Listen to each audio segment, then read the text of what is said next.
Hey guys, how's it going? It's Ninja here, and today we're doing a video about something that I put out on Twitter the other day. It should pop up on screen any second now. I asked, hey, do you guys want me to do a setup tour of how I do my TCG Player workflow? And it's one of the most popular tweets that I put out in the past couple months. So clearly y'all want it. Clearly there's some demand for this content. So I decided to make a video on that, and also covering some of the really the main high volume setup that most companies use, because I feel like that isn't talked about as much within the YouTube space as well, that I have some insight on. But first, to start out our day, as per usual here at the A Ninja brand, we have to consume caffeination. God, my addiction to caffeine is crippling. Anyway, let's just get right into it, right? So if we come over here, you've got my desk. It's an L-shaped desk. Gorgeous, fantastic. Hey, look, it's you guys up there. Anyway, so here, right, how I like to have my desk arranged. So you can't see it here, but from right to left, there is just a standard shipping scale that I use to weigh envelopes. Usually if it's one top loader with like 4 or 5 cards in it, you just put one stamp on it. But once you start getting to 2 top loaders, you want to put 2 on there. 3 is usually 3 to 4. You know, like general rule of thumb is per top loader and 4 cards is 1 stamp, because every stamp is 1 ounce. An ounce is about a top loader and 4 cards, right? And then I like to have my entire binder of like higher rarity stuff laid out in front of me, just so that, like, especially if there's like play sets of stuff, right? Like I've got a play set of Veilers, I've got a couple of play sets of Mathmen here. You guys can't see it behind the mic, but see, like I've got a whole entire page of Philos. Yeah, I got like play set of Herald here, and then one, right? I like to have it all laid out in front of me, except for like bulk stuff, right? You know, if it's like 31 cents, that's where we get into these boys over here. We've got 1, 2, 3, 4. Can't see it behind my big head, but 4. We got 4 bulk boxes. So these first 2 at the front are just like general bulk, alphabetized. You can see A through V and then W through Z. That helps a lot. Alphabetization, especially on larger inventories, is key, right? It helps you save so much time down the road, and I need to get down to it. But also another thing that helps is organizing things by set, right? And then this is, you can see it right there, MAGO. This is a lot of my maximum gold stuff. So if we look in here, let me just pull some out. Here's the rares, right? And they're organized by, like, you know, monster, spell, trap, and then also extra deck summoning mechanic. That also helps. Just as long as you have like a system and you stick to your system, you should be fine. And then back here is all my Phonon Pulse Dragons. I have like 80 something of those. And then in here is just like assorted bulk. And then in this last black double deck box over here, right here, monster, I think we have dual overload, some dark neostorm, assorted bulk, and then, which I need to get sorted, and then this is Megaton stuff, like deck cores, right? Like Unchained stuff, the Marincess stuff, the Infinitrack stuff.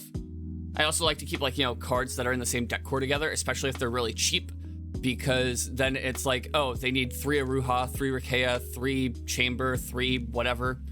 You know, they just go through by the deck core. I'm just like, okay, do. It's all good. It's all safe, right?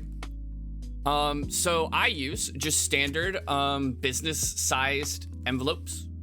I got them for like 3 cents a piece at 5,000. So, you know, those are gonna last me for frickin' ever. That's for like 90% of orders. Usually if an order is above like $30, $20, I like to use a bubble mailer. This is just a mailing size 000 bubble mailer with a little sticky attachment at the top, right? And then I just print out the shipping label from, I like to use pirateship.com. Or if I'm on eBay, I use the eBay label thing that you just pay through PayPal, and then they give you a discount along with Pirate Ship. The reason why I like Pirate Ship is with TCG Player, you can set a parameter. Like, let's say you want tracking on every order over $20. You could say, okay, TCG Player, give me all the orders that are over $20 that have not shipped yet. And then it'll give you a list. And then you could say, okay, export as an XLF file. And then you can input that XLF file into Pirate Ship, and then they will make all those labels for you. And then you just print them all. And it's 2 per 8.5 by 11, and you just cut them out, tape them on there with like packing tape, which I've got. I think I got like 6 of these rolls on Amazon for $20. And then just ship it out. On the topic of stamps, right? You can find rolls of 100 of Forever stamps on eBay for like $40, 45 maybe. You can also find them on Facebook as well if you know where to look. Usually in like YBM or Yu-Gi-Oh's, People's Yu-Gi-Oh's Market, that group. People will have them, or if you just ask around, people will have them. A lot of people overload on stamps and then they sell them off later. I don't know how. They're like making money on that, or if they're just breaking even, or they just need the money and they need to liquidate that. Whatever, you know? So anyway, now I want to go through how I actually package orders, right? And it's going to be a little bit hard to see, but okay. So let's just say, right? Homeboy orders like Swords Are Feeling Light right here, right? Swords, beautiful, gorgeous. So what I like to do is I take the penny sleeve, right? Which you need penny sleeves, unless you want to use like regular sleeves, that's fine. But these are just like way cheaper than buying normal sleeves. You can literally get them for like a penny a piece. So in the penny sleeve, right? And then I like to buy these little like notebook tabs, right? They're sticky on one side. And then you just stick that bad boy on the penny sleeve, right? And then it isn't coming off. And then I put that inside the top loader. Favorite top loaders right now are Cardboard Gold. They're sold out right now, but they're very high quality, pretty cheap. I got a case of 1,000 for about 130. So you guys can do the math on that, but my cost basis is very low right now. So anyway, you put the thing in the top loader, right? So that the tab, it sticks out. So that when the person goes to open it, they just, boom. Super simple. Like you can get 1,000 of these on, you can get a pack of 10 of these little packages on Amazon, I think for like $10. It's worth it. It helps reassure your customer that they're not going to ding their cards, you know, putting their fingernails in there and trying to get it out, especially on these smaller top loaders. And then what I like to do also, take a piece of packing tape, right? And then you put a third on the top loader, right? You can see right there. And then you fold over in half that extra amount so that it creates this little tab. And then you fold over the remaining sticky bit onto the top loader so that it has a little tab right here that you can just pull off, and then you pull out your card. And then it's just super simple for the customer. Again, I just like to do it takes like 15 seconds, but it makes a world of difference to your customers so that they don't have to, you know, go in there with a knife or risk damaging their cards, especially on high value orders. And then what I like to do is I just take an envelope, I put the card inside. Usually if it's multiple top loaders, I like to put one on one side, right? And then you can see that. And then one on the other side, and just alternate going into the middle. Usually the most top loaders I'll stick in an envelope is 5, but that's like 20 cards, 20 to 30 cards. So usually doesn't come down to that. But if it's a single top loader, I like to put card in envelope, take another piece of packing tape, and just tape it to the inside of the envelope. So now, right?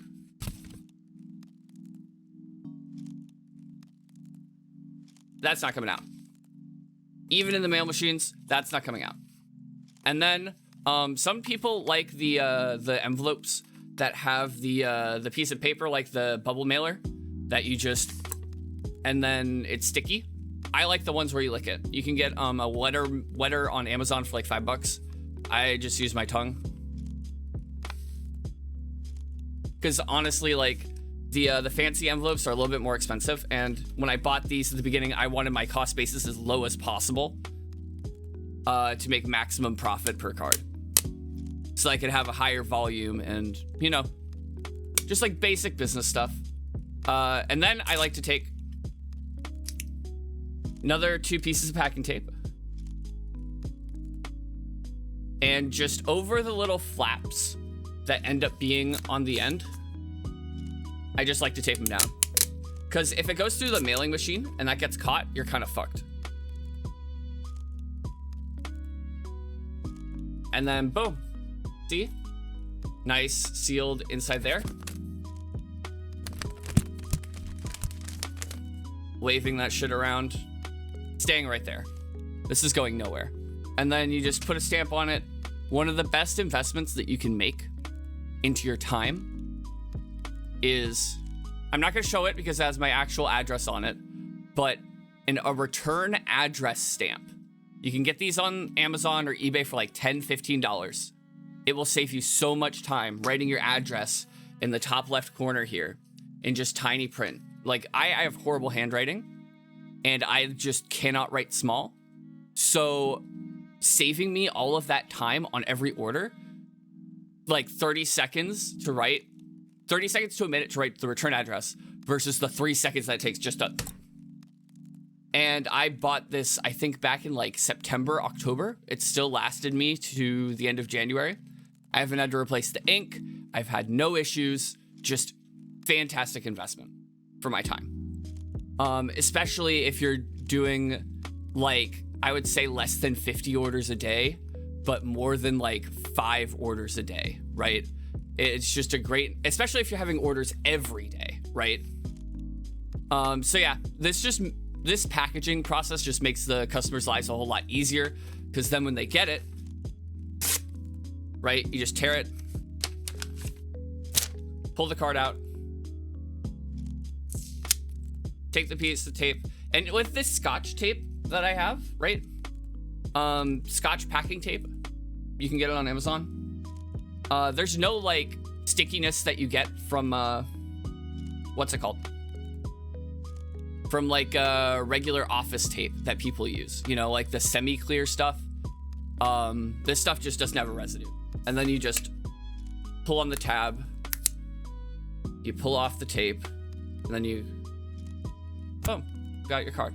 Super simple, super clean, and that's how I like to package my orders. Now, there's another method of packaging that larger inventory stores use, where they have windowed envelopes, right? The ones where you can see the return address through, I mean, not the return address, the shipping address from like a receipt inside. Now, I would only recommend this method if like you're getting like 100 orders a day. I haven't quite gotten there yet, but it will save you a lot of time. Basically, what you do is you, at the beginning of the day, you get all your orders together, right? And you print out all the packing sheets, right? All of them. And then you go through your inventory and you match the inventory with the packing sheets. And then you package them in windowed envelopes with the pull tabs I was talking about. And then you go online and you go to something like stamps.com and you print out like a shitload of stamps, right? Because you just can. And then you just stick them on the envelope. Return address is there. You have custom envelopes with your mailing address on it too. And it just makes it really simple for high volume. But it's a very large upfront cost, and that's why I'm not doing it. Also, I don't think that I have like the volume of orders yet to justify putting that much money into like a printer and buying new envelopes and having a stamps.com subscription and stuff like that, but you're paying a little bit more on per order, but you're saving so much time. Like, it just scales infinitely if you can just get it down to that, right? There are other options for online shipping. I can't remember the websites. The one that I really know is stamps.com because that's what most people use. But if you look when you order stuff from like TCG Player, any of the retailers that put like laminated shipping labels on like envelopes that don't have a tracking number, there'll be usually a website on there. And if you want, you can look at those. Anyway, I think that about wraps it up. Just a quick little video today before I get to my own TCG Player orders and getting ready for the day. Again, we are a slave to caffeination here at a Ninja brand. Don't forget to like, comment, and subscribe. Let me know down below if you guys have any questions. I'll be answering them, you know. Or if you have questions about vending in general. I really don't deal with sealed product.